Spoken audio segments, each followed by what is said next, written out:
Let's talk about what it means to be Canadian in 2026. This flag represents a country that stands in many ways for law, order, humanity. Not without its faults historically and otherwise, but the amount of hatred that this flag, that this country gets is really undeserved. And I say that as an immigrant who came to this country, became its naturalized citizen proudly. I came from Yugoslavia, from Bosnia, from a horrible war. And it's this country and this flag that I had when I lost my own homeland and where I could not exist in that homeland. Freely, I could exist under this flag.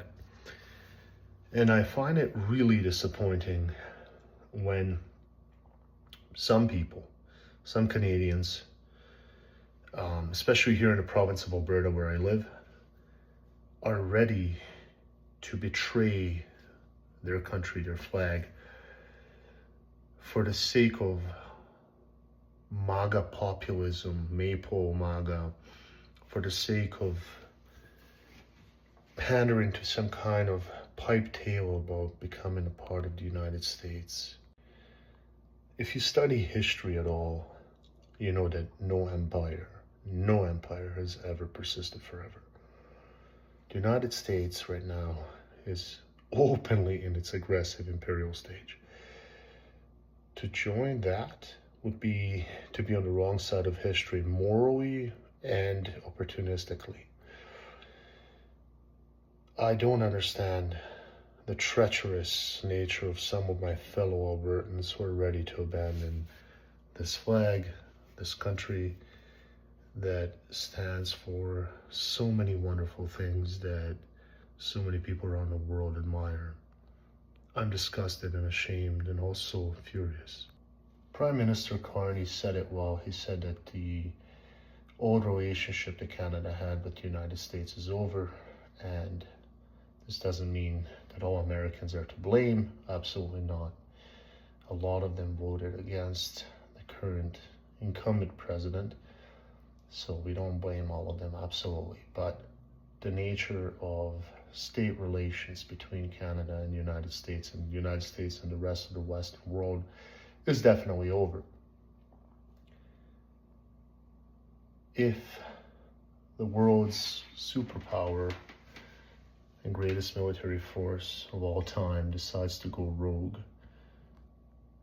the rest of us cannot just bend our knee, bow, and vanish. We have to find a way to continue existing, to survive, and to rebuild whatever comes next, and to help our American friends to do that after this storm will pass. But make no mistake, it will pass. No storm lasted forever. No one's candle burned until dawn, says the old Bosnian proverb. So too this shall pass. What will you tell your grandchildren?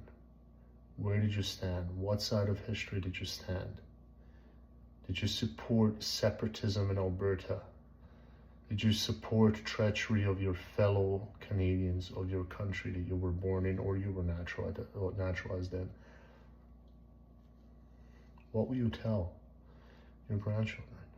Now, what kind of people typically talk about secession and independence and leaving a country that they supposedly had some kind of allegiance to? Typically, they're weak-minded people, people who are weak in terms of resolve, people who have weak convictions, the ones who run to the most opportune side, the one that offers the most benefit, people without a backbone.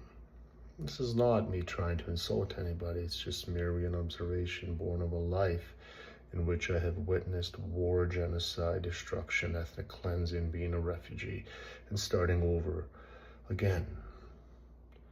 Anybody wishing to secede from Canada is simply a coward. And I say, if you want to leave, don't let the door hit you on the way out. The thing that I've always most loved about Canada is the fact that Canada allowed you the luxury to redefine what it meant to be Canadian if you did so with goodwill. And I tried my best to redefine being Canadian as being principled, courageous, fearless, and righteous, humane, and not afraid in the face of aggression. So perhaps let that be a guiding principle of what it means to be Canadian in 2026, standing for rule of law, justice, real democracy, not authoritarianism, militarism, imperialism, or fascism, but real democracy, flawed as it may be, better than authoritarianism. Let that be the guiding principle, no matter what happens. How you live, how you conduct yourself, how you go into the day and how you go into the night makes all the difference. So let us be Canadian honorably. And let us be Canadians. Let us be Canada, not the United States of America. Canada is not the United States of America. It never will be. Let us be Canadians, not Americans or anything else, in 2026 and beyond. Alberta is Canada.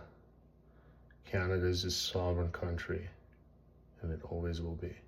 Especially if you live in Alberta, but elsewhere too, I urge you, get this flag, put it on your house, put it on your car, put it on a shirt, put it on your heart, and reject Alberta separatism in support of a united Canada.